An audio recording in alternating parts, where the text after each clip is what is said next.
Hi everyone. Hi beautiful people. Thank you so much for tuning into this video. I want to answer one of the most important questions I get asked a lot after a patient follows up. They've come back 1 or 2 weeks after they've been fit with their hearing devices, so they have permanent hearing loss. We've done a full assessment and determined that hearing devices can be life-changing for them. We fit them through a process of best practices.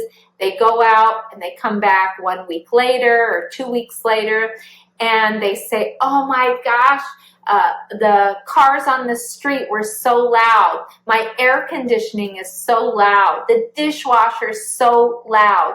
Let me tell you, that is beautiful. The reason why it seems so loud is because your brain hasn't been hearing it at a more normal level in a very long time. On average, 7 to 10 years, maybe longer if you've waited longer to treat your hearing loss. And here's what's happening. The brain is receiving back all this new information at new levels. Maybe you heard the dishwasher before, it just wasn't as loud. Well, now your brain's hearing it at a more normal level, and it has to take time to adapt.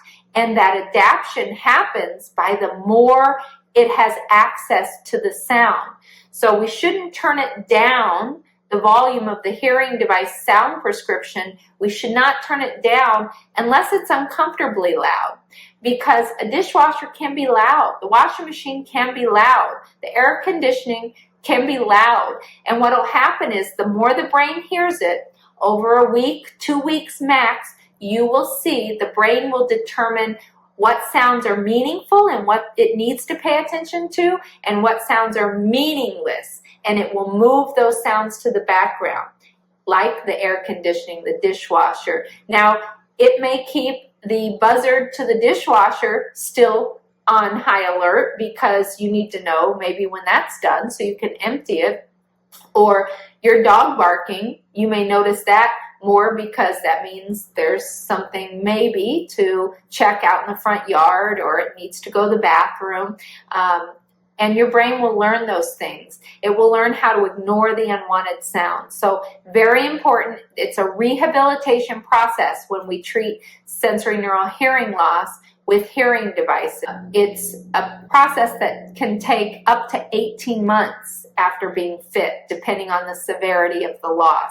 But the first few weeks are the most critical, and if you're newly been treated your hearing loss with hearing devices and you're having sounds that are unbearable, call your audiologist back and they'll make adjustments. Sometimes there are those adjustments that need to be adjusted down, but for the most part, when you're with an audiologist that's doing best practices, they put a little probe tube in your ear with the devices in your ear and on, and they can determine exactly what the sound's doing in the ear canal and adjust the sound prescription accordingly. Sound will do different things in different size ear canals.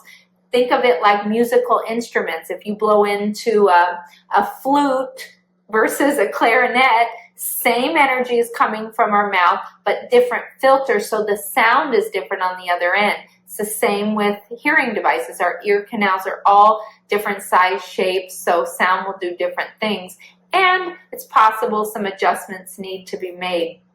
And then eventually, over time, as your brain adapts over the next few visits, you'll be boosted up to your full prescription strength.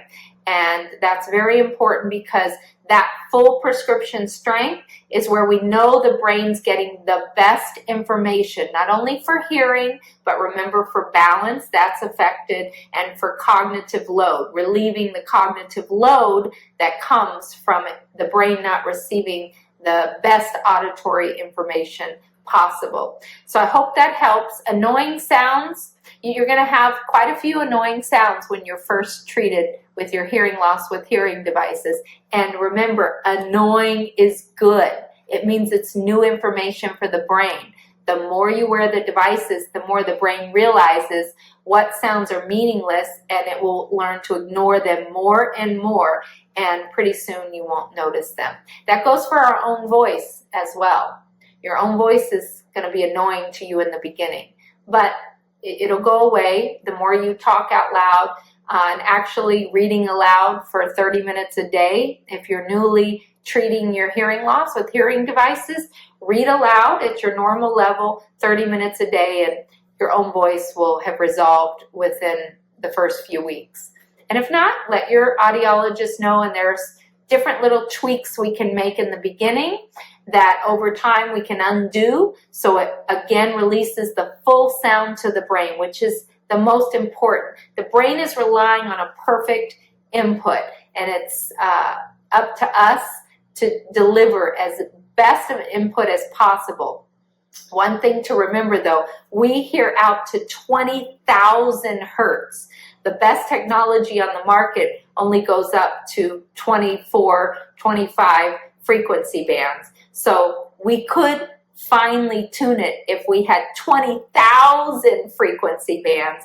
Instead, we have just a fraction of that in 24, 25 frequency bands. So we have to make that as perfect as possible. And that's why best practices and things like real ear measures, the probe tube in the ear, what we do in the diagnostic test battery, the assessment is so critical because all those help us to fine-tune the sound prescription to your unique experience, your unique situation, your unique hearing thresholds. Very, very important. Okay, I could talk all day on this, but I'm sure you have other things you'd like to go do.